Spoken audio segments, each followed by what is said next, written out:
Đông quá. Ôi cái tiếng pháo nghe điếc hết, không nghe gì hết luôn. Còn bắn lên người thì ghê nhỉ. Đúng rồi, nó bay vào mà. Ôi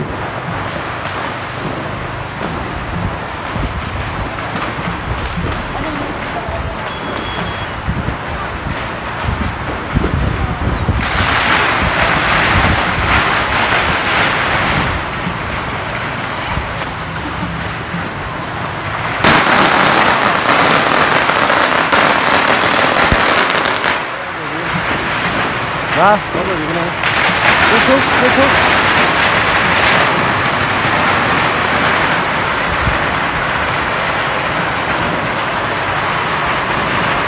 Còn đi chút lần trước này cây pháo không? Thôi rồi.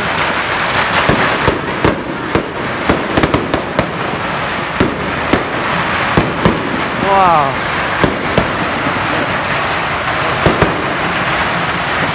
Anh đang quay video trực tiếp à?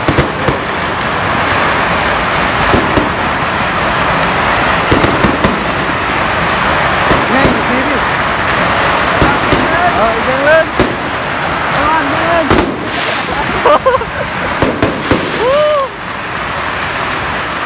Nó đi đến đâu đấy? À, Nó đi đến đâu đấy? đến tới cái chỗ hồi kia. Tí nó lại quay lại à? Tí nó đảo lên.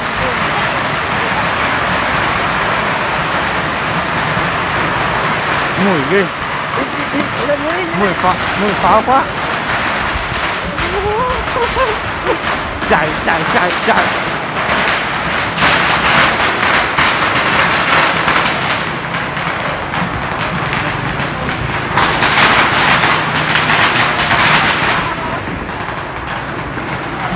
Wow, đồng dám ăn.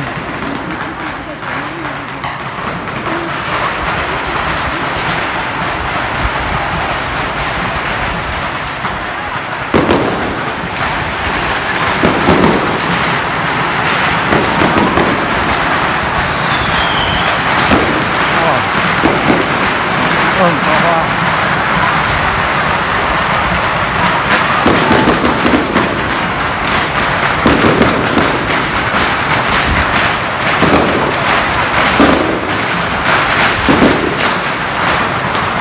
Ê, Quốc quay trực tiếp rồi. Đi ra lại. Hả? Quốc quay trực tiếp ở đâu rồi? Quay YouTube á? Quay trực tiếp. Đi có hả? Quay trực tiếp. Cái này cũng không có đâu. Đang loạn hết từ từ đã. Ôi ôi. Đang đi diễu hành mà lại. Quay video trực tiếp đi. Làm video bình thường ấy.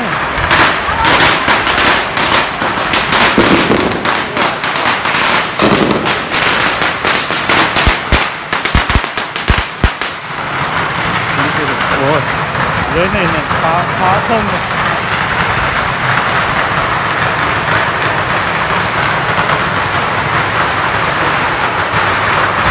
Đông lắm ăn. Tên chút vào dứa đi.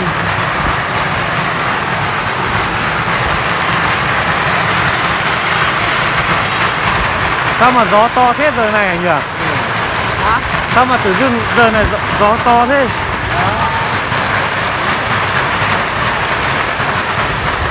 Cái đoạn hết người hơn đoạn này ha.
Ủa.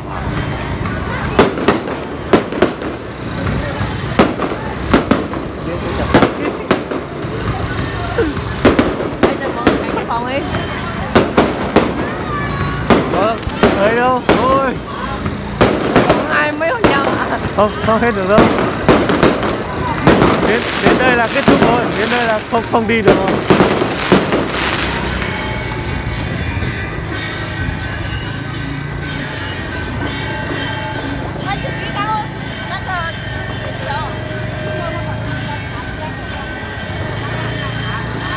Giờ đi đâu giờ? Vô trong coi không? Vô trong đi. Trong thì ra ngoài Không vào trong nữa.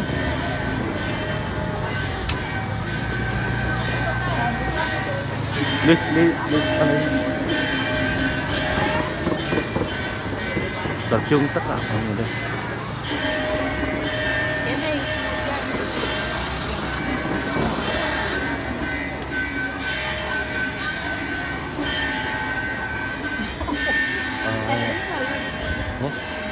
Đi cả tay.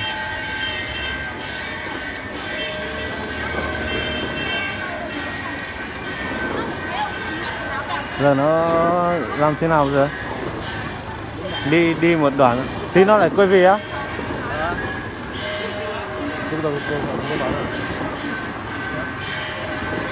Đốt rồi.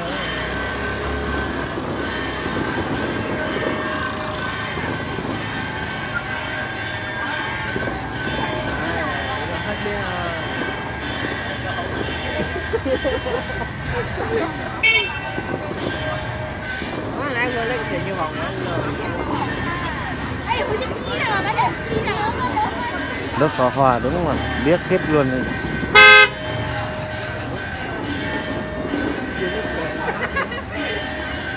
Ôi dồi, đâu?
đồng.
下一首，暂停，播放，下一首。Không biết họ làm gì.